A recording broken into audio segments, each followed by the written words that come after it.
Mag-activities daw tayo. Excited ka na ba? Ay, syempre naman. Ay, yung pinaka-hinihintay ko sa buong buhay. Pero wait lang, kasama natin si Saidi. Syempre, mas masaya magkasama si Saidi. Eh si Yans.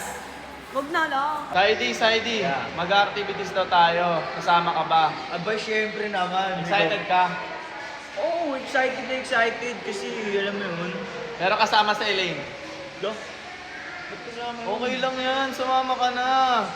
Huwag mo na lang pansinin. Sige, tara. Kuya Kim, mag-activities daw tayo. Excited ka na ba? Siyempre, saya. First time ka lang din mag-activities First dito sa time Puerto. ba? Oh, ikaw. Hindi, lagi kami nag-activities pag nagpupuerto.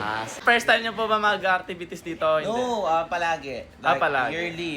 Four times ka na dito. Yearly naman. Ito si ate, ready na oh. Ate, first time mo ba mag-activities? Yes, we Ay, are! grabe. Ito din si ate Ina. Yan. Yes, classmates. Nandito rin si ate Aya, guys. Yes. Ayan. Oo. Sasakay ka ba ng banana boat, ate? Ako yung boat. Hindi! Hindi! Sasakay ako. Kung Ala. naman, syempre, iwan nyo ba ako? Hindi.